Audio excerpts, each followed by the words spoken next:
Ahora, miren, les mencioné a Jesús Huerta de Soto y comencemos a analizar lo que yo creo que es un error de la Escuela Austríaca de Economía. Y justamente antes de entrar a criticar a la Escuela Austríaca de Economía, tengo que señalar que hey, estamos parados sobre gigantes, son personas que han estudiado esto y que han destrozado muchos paradigmas y lo han comunicado muy bien.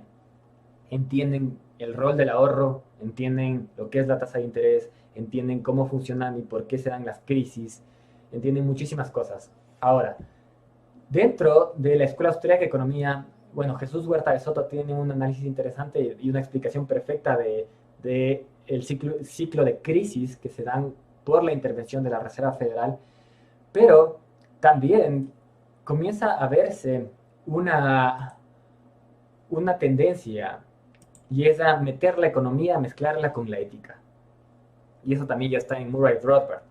Y la consecuencia de esto es que poco a poco comienzan a señalar a el anarcocapitalismo, así lo llaman, como el único orden que es coherente, de sus propias palabras, con la naturaleza humana. Y ahí es cuando la escuela austríaca y el libertarianismo se meten en problemas porque se meten en un ámbito que no les pertenece. Sus modelos de la metodología de Hans Hermann Hoppe no les cuadran.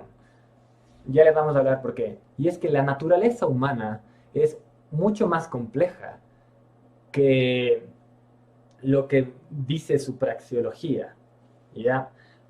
No puedes decir que hay una naturaleza humana que apunta en el lado de la propiedad privada y que dice, hey, el Estado es en contra de la naturaleza humana porque naturalmente tenemos esta inclinación a cuidar de lo nuestro, a respetar nuestra vida, a, a igual que un jaguar, orinar en una esquina y respetar esa propiedad como mía. Y si es que tú orinas en la esquina más allá, tú tienes tu propiedad, digamos, el otro jaguar. Eso existe en la naturaleza. Y sin duda la propiedad está en la naturaleza. Pero esa es solamente una parte de la naturaleza humana. La naturaleza humana es mucho más compleja, es mucho más caótica y diversa. Si es que ni siquiera se entiende cómo funciona la psique, decir que los derechos naturales son naturales es una reducción de la naturaleza humana, por ende es una contradicción en términos.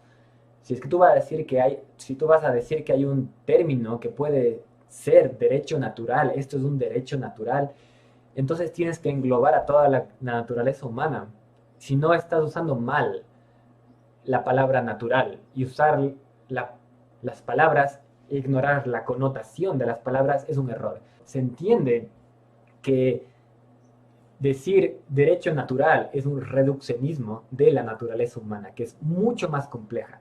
Nosotros tenemos dentro de nosotros esa voluntad de cuidar por lo nuestro, por nuestra vida, por nuestra propiedad, pero también tenemos dentro de nosotros la guerra, tenemos la agresión, tenemos Ares, tenemos a todo esto que nos lleva a pelearnos. Entonces, dentro de nuestra naturaleza también está lo contrario, está la agresión. Y no solo es dualista, sino es diversa nuestra naturaleza. Entonces, decir que hay unos derechos naturales es un terrible reduccionismo de la naturaleza humana. Murray Rothbard, que tienen que leer, obviamente, si es que les interesa el tema, en la ética de libertad, también caen en el mismo problema, y es que ponen todo este análisis muy válido del Estado y lo vinculan con una aseveración ética, que es que la propiedad privada es natural, por ende, lo contrario es irse en contra de la naturaleza humana, y ese es un problema, es meterse en la psique, es meterse a analizar la naturaleza humana del poder, etcétera, etcétera. Entonces, ese reduccionismo es un error por parte, desde mi punto de vista, de Rothbard y de todos los libertarios. Lo que es interesante es que, bueno, aquí les doy otro ejemplo de Hans Hermann Hoppe, ya se comienzan a ir en bien radicales, en este caso ya son bastante radicales al respecto del orden natural, como si hubiera un orden natural. Y es otro tipo de arrogancia, creer que hay un orden natural. No, no hay ningún orden natural. Somos un caos dentro de nosotros. Somos diferentes instintos que jalan en diferentes direcciones. ¿Ya? Somos gregarios y dentro de nuestra gregariedad tenemos guerra, tenemos agresión. Entonces no hay un sistema que pueda ir con respecto, sea coherente con la naturaleza humana. Eso viene de una interpretación o una influencia hebraica monoteísta de la psique humana. Los monoteístas, y aquí ya me metí en otro tema, pero el monoteísmo te incita a pensar en bien y mal. Y cualquier cosa que no está bien, está mal, y solo hay estas dos cosas dentro de la naturaleza humana, lo divino y lo del diablo. Entonces, esa influencia llega hasta Murray Rothbard, sin duda, y le incentiva a pensar en que lo que es natural está bien, y es la libertad, la propiedad, etcétera, etcétera, y lo contrario es el diablo, y está mal, y es antinatural. Esa forma de ver la psique creo que es un error, y tal vez un entendimiento más profundo de Carl Jung, de James Hillman, son, podría destrozar esa idea, ¿no? Viene de Tomás de Aquino, eh, entre otras cosas, ¿no? Viene de Tomás de Aquino, que tiene esta idea que me parece revolucionaria dentro del pensamiento de la época, de que Dios nos dio unas libertades y esas libertades pueden ser utilizadas y el ser humano es libre de utilizarlas. Y está bien, pero digamos, ya estamos muchos siglos después. Y esto se ve también mucho en los discursos de Jesús Huerta de Soto. Pueden ver Anarquía, Dios y el Papa Francisco y van a entender a lo que me refiero. Ya Jesús Huerta de Soto lo pone muy claro y es bueno que lo ponga claro porque ahí se entiende la confusión de Jesús Huerta de Soto. Dice, ok, el único sistema coherente con la naturaleza humana es el anarcocapitalismo y el Estado es el diablo. Entonces ya se entiende por qué Jesús Huerta de Soto piensa así, y es que tiene esta dicotomía plantada en su mente, y este reduccionismo de la naturaleza humana. John Locke detrás, ¿no? Viene desde obviamente hace siglos, pero está la idea de John Locke, y está bien, es buena, ayuda a esta libertad, pero no hay que tomarse esas ideas como si fueran la naturaleza humana en sí. Holísticamente, ¿esa es toda la naturaleza humana? No, no es toda la naturaleza humana. Ayn Rand también, digamos, está bien si tienes un hijo de 16 años y quieres darle algo interesante de leer, puedes leer ahí, pueden leer a Ayn Rand, pero hay que ir mucho más allá de eso. Ayn Rand trata de ubicar su sistema de libertad y ya no pueden ponerlo de manera divina, teológica, porque están en un siglo de la racionalidad, ¿no? Entonces tratan de explicarlo con un lenguaje más racional, y ese lenguaje más racional es decir, oye, tú tienes derechos sobre ti, yo tengo derechos sobre mí, entonces tú tienes derechos sobre lo que tú produciste y yo tengo derechos sobre lo que yo produje, entonces el sistema coherente con la naturaleza humana es el capitalismo. Así lo pone en Rand, pero esa lógica es muy simple. No hay una naturaleza humana ahí con vista de manera completa. No vivimos en la isla de Robinson Crusoe. Y bueno, Ayn Rand ni siquiera era anarquista, y aquí lo digo muy directamente, a los anarquistas nos llamaban, o les llamaba Ayn Rand hippies de la derecha, pero tiene una revalorización interesante del empresario, que me parece entendible y adecuada en un siglo en donde todo lo empresarial era burgués y estaba mal, y esa es una especie de resaca a todo este socialismo que nos complicó la vida en el siglo XX. Pero bueno, hay que ir mucho más allá de eso. Miren, Hans Hermann Hoppe se da cuenta de que hay un problema con la teoría del iusnaturalismo. Así se llama esta teoría de que hay un derecho natural.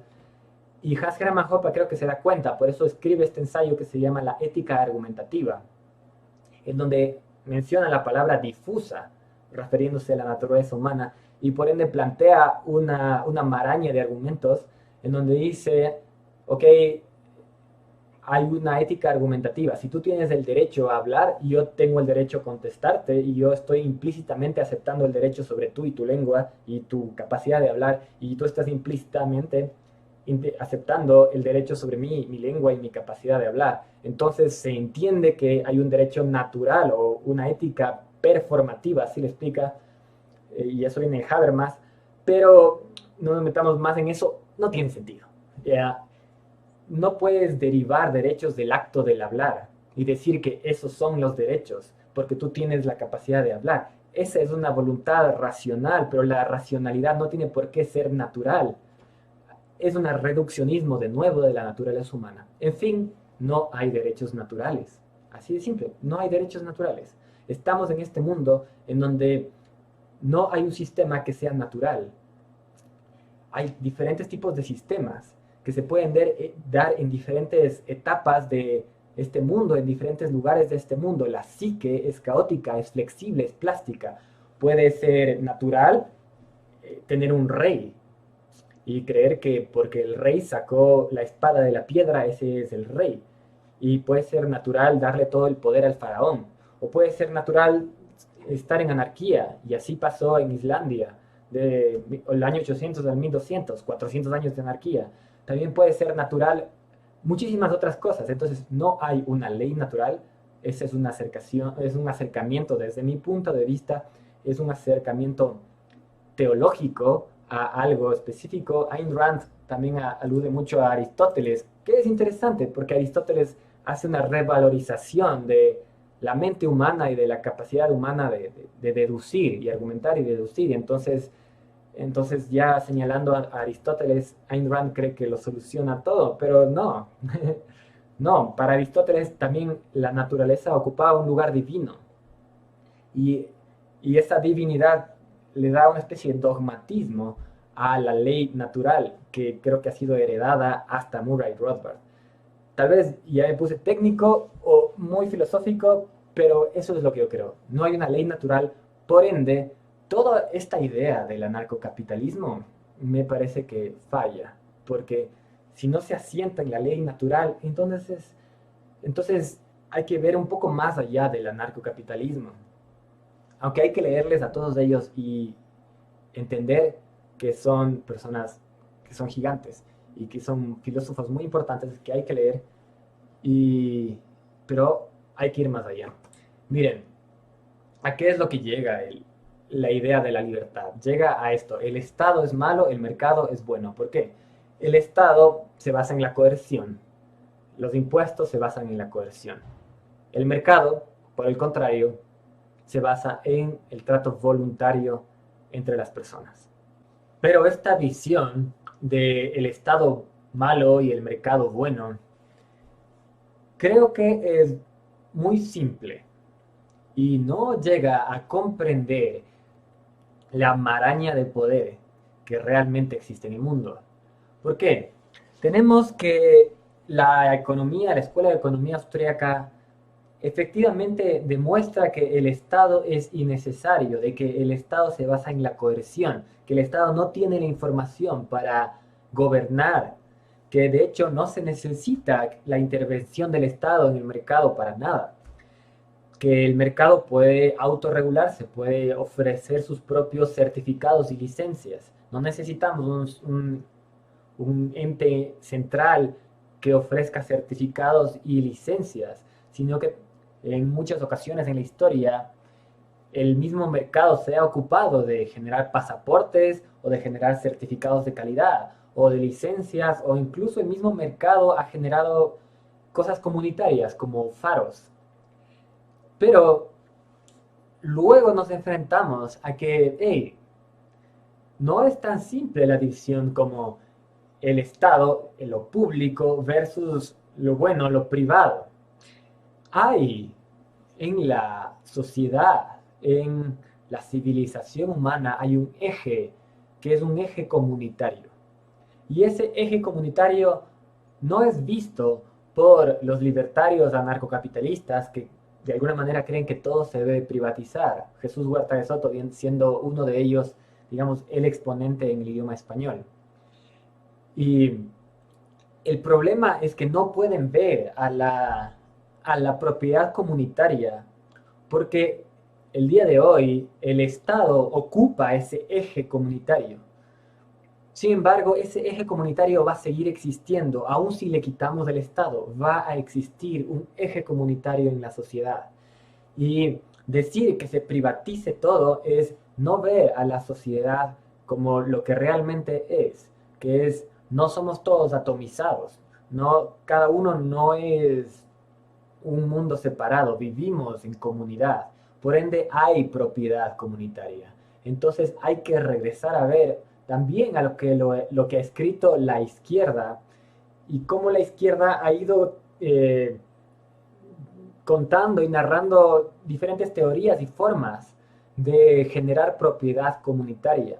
Y aunque es verdad que la izquierda quizás no entiende cómo funciona el mercado, la izquierda entiende que necesitamos propiedad comunitaria.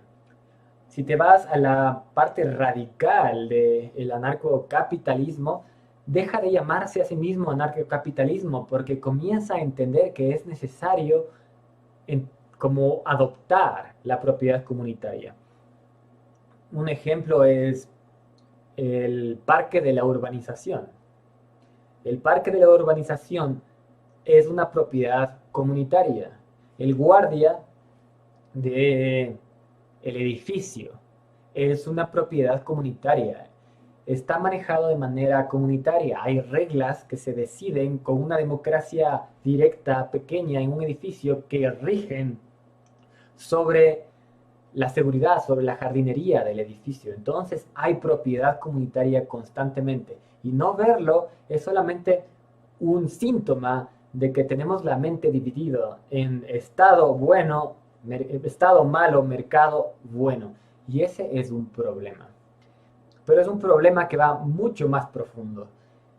La idea del principio de no agresión tiene en su núcleo esto de que el Estado es malo y el mercado es bueno. Y que todo sería excelente si es que sería, digamos, otra vez digno del Edén, que vivamos en un lugar donde no hay agresión y donde cada uno tenga su propiedad y sea atomizada la relación humana. Pero en verdad no es así. En verdad se necesita propiedad comunitaria y dentro de la propiedad comunitaria hay agresión, hay un acuerdo sobre unas leyes que rigen sobre esa propiedad comunitaria y hay una agresión porque hay un entendimiento. Digámosle, yo no estoy de acuerdo con la idea de un contrato social que no firmé nunca, pero sí hay un acuerdo tácito en una urbanización, en cuidar el parque de la urbanización. Entonces, si lo extendemos a todo el mundo, supongamos que vivimos en un mundo voluntarianista, totalmente sin Estado, ¿podría un chino comprarse voluntariamente el Everest y voluntariamente cortarle por la mitad? No es tan sencillo. Eso voluntariamente podría darse, pero ¿qué pasa con una tradición de miles de años que mira al Everest como un templo? Porque un chino se compró el Everest, ¿puede partirlo por la mitad? No. Debe haber una forma en que la sociedad ejerza coerción y se asegure de que se cuide el Everest o cualquier parque natural del cual estamos hablando. Entonces hay una coerción que está hilada muy delgadamente. Estos hilos funcionan en la sociedad, fuera del Estado y dentro del Estado. Entonces, es importante ver la coerción fuera del Estado. Y eso es lo que los anarcocapitalistas o los voluntarianistas no ven. Les pongo otro ejemplo. En una sociedad anárquica, voluntaria, en donde todo sea voluntario, un billonario podría voluntariamente comprar todo el uranio que quiera y voluntariamente podría construir todas las bombas atómicas que quiera, voluntariamente, ¿no? Pero no, de alguna manera tenemos que ejercer coerción sobre este billonario que quiere construir todas las bombas atómicas y comprar todo el uranio en esta idea. Y de alguna manera la comunidad tiene que ejercer coerción sobre la voluntad individual de este billonario hipotético. Entonces, este es solo un ejemplo de cómo la coerción no está bien entendida por este paradigma de el Estado bueno, el mercado malo. Este principio de la no agresión no es suficiente. Es más, tan insuficiente es que puede ser una cortina de humo que no nos deja ver el mundo de manera adecuada, no nos deja diseccionar el poder de manera adecuada. Y así es como tenemos a muchos capitalistas haciendo esto. Enjoy anarcho-capitalism con el símbolo de la Coca-Cola. Y aquí Revolution, etcétera, etcétera. ¿Por qué utilizamos el símbolo de la Coca-Cola? Porque estas personas creen que la Coca-Cola representa al sector privado y por ende es bueno.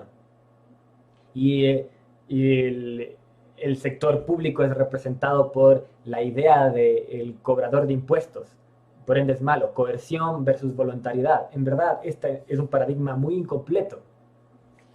La Coca-Cola, si te metes a investigar más, ha tenido muchas ventajas por parte del gobierno de Estados Unidos durante siglos, durante todo el siglo XX. La Coca-Cola tuvo ventajas para importación de azúcar, para la producción de azúcar, tuvo tratamiento especial en muchas ocasiones, tuvo lazos con empresas que literalmente desaparecían personas en Guatemala, en Nicaragua, la United Fruit Company y otras, no solo esas dos. Entonces la Coca-Cola ha sido una empresa que se ha asentado sobre un modelo estatal. De hecho, el capitalismo no es muy separable en sí de la coerción que ejerce el Estado.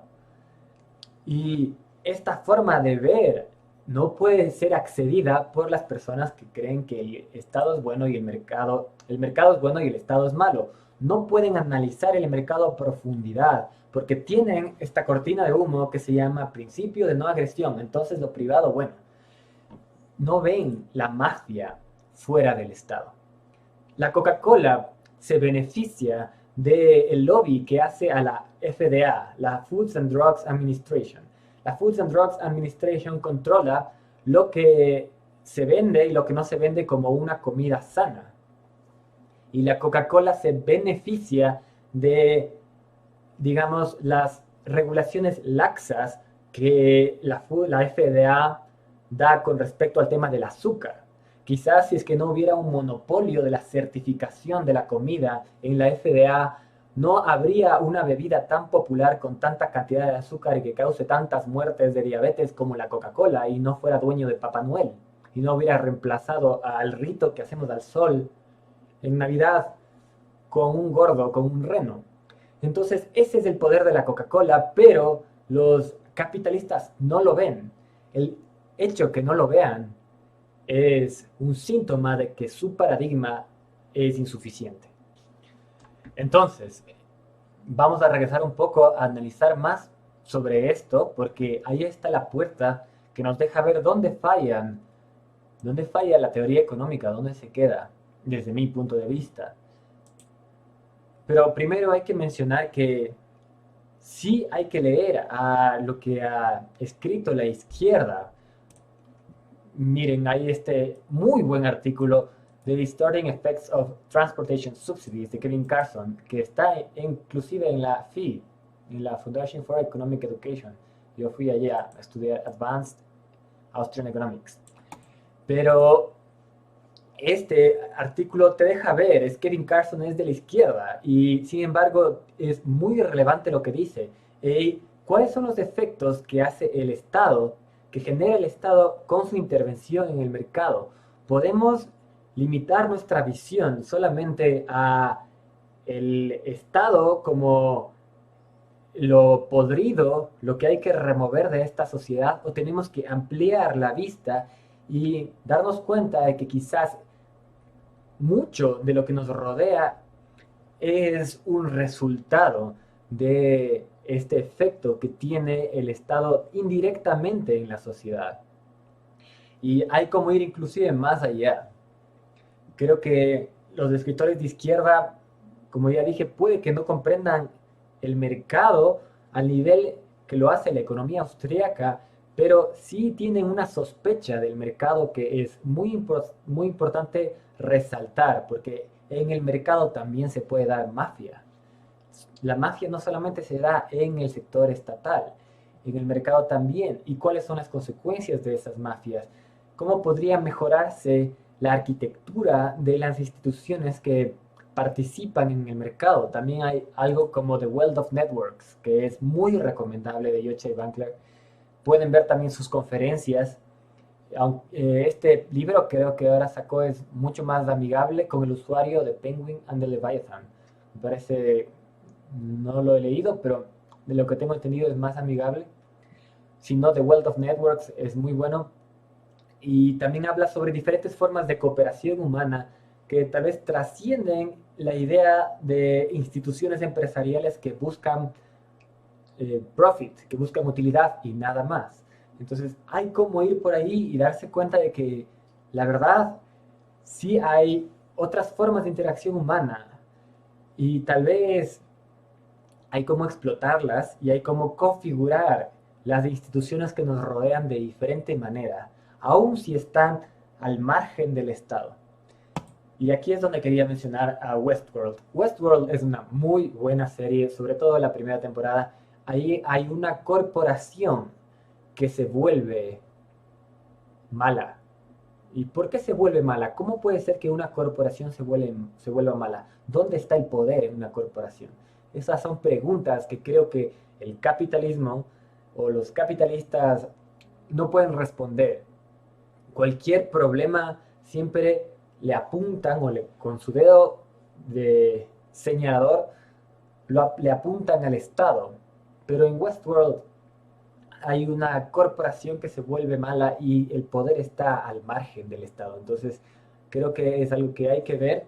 Les recomiendo también leer a la izquierda, al margen de si es que entienden o no entienden el mercado. Joseph Pierre Proudhon y los mutualistas tienen aportes interesantes a el entendimiento de la sociedad, sin duda.